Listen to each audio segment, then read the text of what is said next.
इस वीडियो में हम प्रकृति कक्षा 5 पाठ्य पुस्तक के पाठ 2 मेरा परिवार मेरी प्रेरणा इस पाठ को पढ़ेंगे।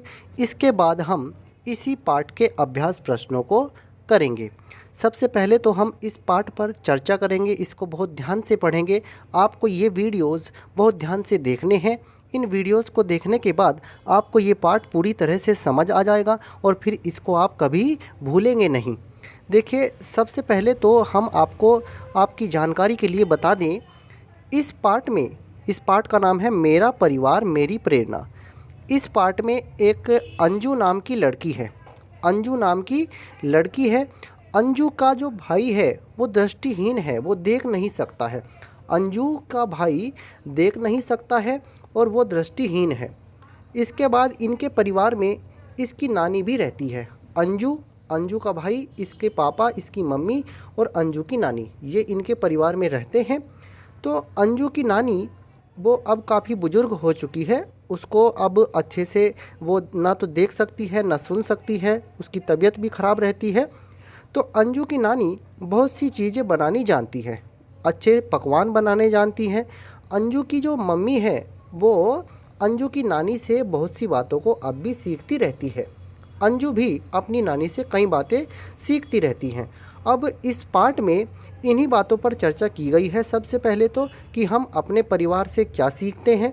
इसके बाद आगे इस पाठ में बताया गया है कि जो लोग देख नहीं सकते उनको कैसे पढ़ाया जाता है, किस तरह से उनको बात करते हैं, किस तरह से वे पढ़ते हैं, कैसे वे सीखते हैं। इन बातों को इस पाठ में बताया गया है। सबसे पहले तो अंजू कहती है कि मैं स्कूल से खुश होकर लौट रही थी। पर्यावरण संरक्षण पर सबसे अच्छा लेख मेरा था। किसका था? अंजू का।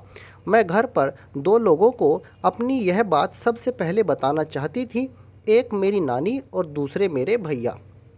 वे दोनों मेरी बातों से सबसे ज़्यादा खुश होते हैं।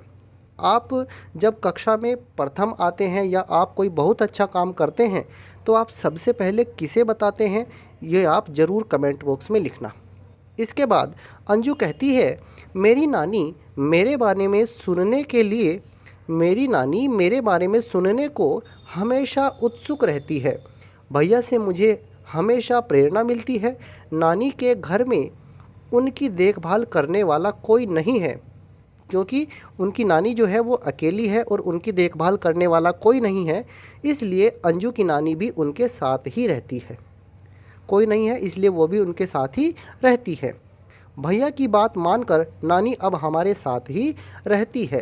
नानी की उम्र ज़्यादा है, वह ऊंचा सुनती है और उन्हें दिखता भी कम है। अंजू की जो नानी है वो अब ज़्यादा उम्र की हो गई हैं, उन्हें ऊंचा सुनता है और उन्हें बहुत कम दिखता है अब, क्योंकि वो बुढ़ापे में पहुंच गई हैं तो उन्हें कम दिखता है। रोज़ सुबह पापा उनको अखबार ज़ोर ज़ोर से पढ़कर सुनाते हैं। इस उम्र में भी नानी तरह तरह के पकवान बनाती हैं। वो बाटी चोखा भी बहुत अच्छा बनाती है। माँ ने उन्हीं से बनाना सीखा। माँ ने भी बाटी चोखा बनाना किससे सीखा है? अपनी माँ से, मतलब अंजू की नानी से सीखा है। माँ आज भी नानी से पकवानों के बारे में पूछती रहती है। नानी के साथ हम सब मज़े से रहते हैं। तो ये क्या है? ये बताता है कि हम अपने परिवार में जैसे जैसे बड़े होते चले जाते हैं तो परिवार के कुछ बुजुर्ग सदस्य होते हैं, उनसे हम उनके जीवन का अनुभव सीखते रहते हैं, बहुत सी अच्छी बातें उनसे सीखते रहते हैं। हम परिवार में रहकर ही ऐसा कर पाते हैं। अब यहाँ पर आपको चर्चा करने के लिए कहा गया है। चर्चा करिए। जब कोई व्यक्ति बूढ़ा हो जाता है तब उनको क्या क्या तकलीफ़ हो सकती है। देखिए, बूढ़ा जब हो जाता है कोई व्यक्ति तो बुढ़ापे में उसके साथ में बहुत सारी समस्याएं बढ़ती चली जाती हैं। शरीर कमज़ोर हो जाता है, फिर वो ऐसा भी हो जाता है कि अपने आप तो बहुत से काम कर ही नहीं सकते। सुनना कम हो जाता है, देखना कम हो जाता है, ठीक से चल नहीं सकते, ठीक से खा नहीं सकते, बैठ नहीं सकते। जैसे जैसे शरीर बूढ़ा होता चला जाता है अनेक समस्याएं घेरने लगती हैं, तो बहुत सी तकलीफ़ों का सामना करना पड़ता है। ये आप चर्चा करना अपने दोस्तों के साथ में। अब आगे यहाँ तक तो क्या है, ये जो ऊपर हमने पढ़ा है इसमें तो अंजू ने बताया है कि वो कैसे कैसे उसके परिवार में और वो किस किस से सीखती है, उसके परिवार में कौन कौन है और क्या क्या होता है, इन सब बातों को ऊपर के परिवार में बताया गया है। अब अंजू बताती है कि उसके भाई जो हैं, अंजू का जो भाई है उसका नाम है किशन। अंजू के भाई का नाम क्या है? किशन। मेरे भैया किशन संगीत सिखाते हैं। अंजू के भैया क्या सिखाते हैं? संगीत। बच्चे उनकी बहुत इज्जत करते हैं। आगे, भैया को संगीत सुनने, दोस्तों के साथ घूमने और बातें करने का बहुत शौक़ है। भैया को दिखता नहीं है, उसके भाई, अंजू के भाई देख नहीं सकते हैं, फिर भी वह अपने काम खुद करते हैं। अब सोचो वो अपने काम कैसे करते होंगे खुद। जब कभी उनको मदद की ज़रूरत होती है तो हम सब उनकी मदद करते हैं। भैया को पढ़ने का बहुत शौक़ है। भैया ने शहर जाकर संगीत सीखा। अब वह गांव में रहकर बच्चों को संगीत सिखाते हैं। विद्यालय में 26 जनवरी के कार्यक्रम को तैयार करने में भी भैया ने सहयोग दिया था। जब भी वह घर के बाहर जाते हैं तब एक सफ़ेद छड़ी अपने साथ ले जाते हैं। देखिए यहाँ पर क्या बताया गया है कि अंजू का जो भाई है वो देख नहीं सकता, फिर भी उन्होंने संगीत सीखा और वो फिर अब बच्चों को संगीत भी सिखाते हैं। इसके अलावा 26 जनवरी के कार्यक्रम को तैयार करने में भी उन्होंने सहयोग दिया था। तो इन बातों से हमें क्या पता लगता है कि अगर हम शारीरिक रूप से कमज़ोर हैं तो भी हमें हार नहीं माननी चाहिए। जैसे यहाँ पर दिखाया गया है कि अंजू के भाई ने, क्योंकि उनको दिखता नहीं है, फिर भी उन्होंने देखिए इतनी सारी चीज़ें सीखी हैं। वो संगीत सीखा है उन्होंने शहर जाकर, फिर वो संगीत अब सिखाते भी हैं। उन्हें पढ़ने का भी शौक़ है। तो सोचो वो कैसे पढ़ते होंगे, उन्हें पढ़ने का भी शौक़ है। तो इन बातों को यहाँ पर बताने का यही उद्देश्य है कि देखिए आज के समय में अगर हम विकलांग हैं तो ये ना सोचें कि मैं विकलांग हूँ, मैं कुछ कर नहीं सकता, या मैं अंधा हूँ, मुझे दिखाई नहीं पड़ता, मैं कुछ कर नहीं सकता। आज का समय बहुत कुछ बदला हुआ है, आज हम बहुत कुछ कर सकते हैं। आगे बढ़ते हैं। अब यहाँ पर हमें चर्चा करने को कहा गया है।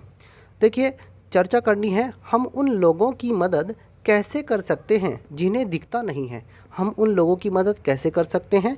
तो देखिए उनके बहुत से ऐसे काम रहते हैं जो वो खुद नहीं कर सकते, तो क्योंकि उन्हें दिखाई नहीं पड़ता तो हम उनकी मदद कर सकते हैं। मान लीजिए उन्हें पानी लेना है, हम उन्हें पानी दे सकते हैं। मान लीजिए उन्हें कोई कपड़ा लेना है, कपड़ा दे सकते हैं। मान लीजिए उन्हें खाना है तो हम उन्हें खाना दे सकते हैं। कोई दवाई लेनी है या वो ये पूछना चाह रहे हैं कि यहाँ क्या लिखा हुआ है, अगर वो छू कर पढ़ सकते हैं तो अच्छी बात है, लेकिन अगर कुछ ऐसा लिखा हुआ है जो वो छू कर नहीं पढ़ सकते तो फिर हम उन्हें पढ़कर बता सकते हैं। ऐसे बहुत से काम हैं दैनिक जीवन के जो उन्हें करने में परेशानी हो सकती है, हम उन कामों में भी मदद कर सकते हैं। क्या आपके परिवार में कोई ऐसा सदस्य है जो देख, बोल या सुन नहीं सकता? आप उनकी मदद कैसे करते हैं? अगर आपके परिवार में कोई ऐसे सदस्य हैं तो आप लिखना कि उनकी मदद हम कैसे कर सकते हैं। देखिए अंजू के भाई के हाथ में एक सफ़ेद छड़ी भी रहती है, तो इससे भी उनको फ़ायदा होता है।